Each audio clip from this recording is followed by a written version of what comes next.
অদ্ভুত একটা বিষয় স্বর্ণালী শুভ্রাংশু, মানে আমরা শেষের দিকে ভাবছিলাম যাদবপুর বিশ্ববিদ্যালয়তেও বহু ক্ল্যারিক্যাল এবং কিছু কিছু রাজনৈতিক জিনিস এত বেড়ে যাচ্ছে যে নষ্ট হচ্ছে। মানে সেন্টার অফ এক্সিলেন্সে আমরা যদি পড়াশোনা বাদে সবকিছু নিয়ে ভাবি, মানে আমরা নিউজ চ্যানেলে নিউজ ছাড়া বাকি যদি সবকিছু নিয়ে ভাবি, তাহলে যেভাবে আমরা নিউজে পেছনের দিকে চলে যাব, বাংলাতে তো সেন্টার অফ এক্সিলেন্স গুলো তো সেই ক্ষেত্রে হচ্ছে।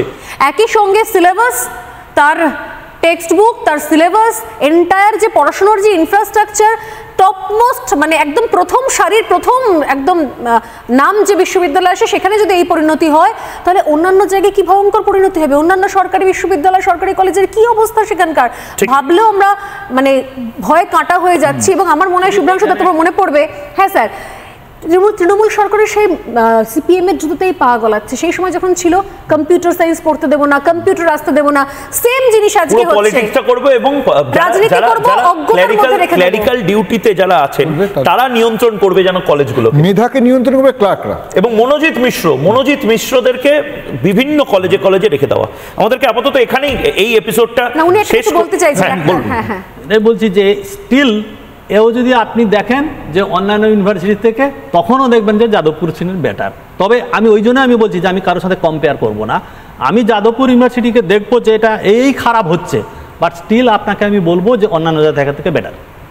এটা আমি চ্যালেঞ্জ করছি। অন্য যদি জায়গার কোনো ইউনিভার্সিটির যদি কোনো টিচার আসে, আমি তাকে দেখিয়ে দেবো যে স্টিল যাদবপুর বেটার। গর্বিত এখনো পর্যন্ত যাদবপুরে গেলে আপনি যদি একটা কাগজ দেন তো দেখবেন সবাই ফাঁকি দিচ্ছে হয়তোবা, কিন্তু তবুও দেখবেন একটা ছেলে যদি এসে, স্যার আমি হচ্ছে কি অমুক জায়গা থেকে এসে প্লিজ একটু করে দিন, দেখবেন আমাদের অ্যাডমিনিস্ট্রেশনও করে দেয়। এটাই কিন্তু আপনি অন্য জায়গায় পাবেন, আমি চ্যালেঞ্জ করছি। বেশ, নিঃসন্দেহে ভালো জায়গাগুলো যাতে আরও ভালো হতে পারতো সেটাই আমাদের হওয়া উচিত ছিল, আমাদের দেখা উচিত ছিল। কিন্তু দুর্ভাগ্য আমাদের যে সেটা ভালো না হয়ে উল্টে খারাপের খবরগুলো আমাদের বেশি দেখাতে হচ্ছে, সেই নিয়ে আলোচনা করতে হচ্ছে। আমাদের সময় একদম শেষ, ময়ূক।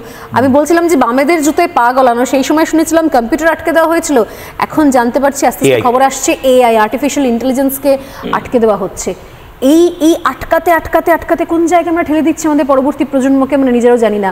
সবাই জানি আমরা যে খুব ভালো জিনিস রয়েছে আমাদের কাছে, খুব ভালো মেধা রয়েছে, খুব ভালো ইউনিভার্সিটি রয়েছে, কিন্তু শেষ পর্যন্ত শেষ কোথায়? এই নিয়ে যে আতঙ্কটা, যেহেতু আমি একটা মেসেজও দিতে চাই যে সত্যি কিন্তু ভয়ের কিছু কারণ নেই। তারা ছোট্ট একটা এক্সাম্পল বলে দিই, যে একজন আমাকে জিজ্ঞেস করেছিল যে স্যার এআই হলে কি হবে? আমি কি হবে না, এআই হলে আমাদের তো কাজ থাকবে না। আমি যে তুমি সত্যি কাজ করতে চাও? না স্যার কি যে বলেন, আমি তো কাজ করতে চাও না। না না স্যার, কাজ না করলে খাবো কি? আমি বললাম সেইটা বলো, তুমি খেতে চাও না কাজ করতে চাও? আচ্ছা তুমি যদি বলো যে এআই এসে সব কাজ করে দেবে, তোমার আর কিছু করার থাকবে না, তাই তুমি খেতে পাবে না, আর তোমার দরকার কি যে এআই এসে তোমার খাবার বানিয়ে দেবে? তো তুমি তো খাবো আর ঘুমাও, আর কি, তোমার তো কাজ করতে কে বলেছে? না স্যার এআই কি সব কিছু করতে পারবে? তার মানে তোমার কাজ থাকবে। তো সুতরাং এআই, দেখুন এআই আপনার কাজকে সহজ করবে, আপনার কাজ কেড়ে নেবে না, খাবারও কেড়ে নেবে, আর খাবার বানানোটাকে সহজ করে দেবে, হয়তো তখন আপনি অজানাকে জানার জন্য সময় দেন। সুতরাং এআই নিয়ে ভয় পাওয়ার কিছুই নেই। কাজ, যেমন আমি আমার ক্লাসেও বলে এসেছি যে একটাই তো শিক্ষা যেটা আমরা ছোটোবেলা থেকে শিখতে চাই, শেষ পর্যন্ত পারি না, সেটা হচ্ছে কি এক হয়ে, সবাই মিলে এক হয়ে বাঁচুন, খাবার ততটাই তৈরি করুন যতটা সবাই খাবো। আপনি খাবো, আপনাকে খেতে দেবো না, এটাই মানে আমাদের চরিত্রে একটা প্রবলেম আছে, সেটাই সমস্যা, এআইয়ের সমস্যা নয়। বেশ, এআই আসবে আর আমরা সবাই মিলে থাকবো, কোনো অসুবিধে হবে না। বরঞ্চ কাজ যদি এআই করে দেয়, তাহলে অজানাকে জানা, অচেনাকে চেনার কাজটাকে মন দিয়ে করুন না, তাহলেই দেখবেন আবার কাজ বেড়ে যাবে। বেশ,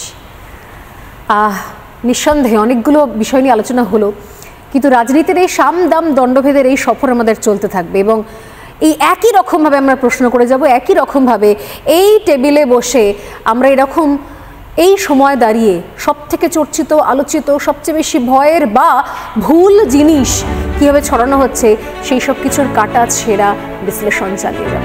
আজ এই পর্যন্ত, ময়ূক শুভ্রাংশু, আবার দেখা হবে আগামী সপ্তাহে ঠিক এই সময়। নানা ধরনের কন্টেন্ট দেখার জন্য লাইক করুন, শেয়ার করুন আমাদের ফেসবুক পেজ, সাবস্ক্রাইব করুন আমাদের ইউটিউব চ্যানেল। পাশাপাশি অন্যান্য ব্রেকিং নিউজের জন্য অবশ্যই চোখ রাখুন রিপাবলিক বাংলায়।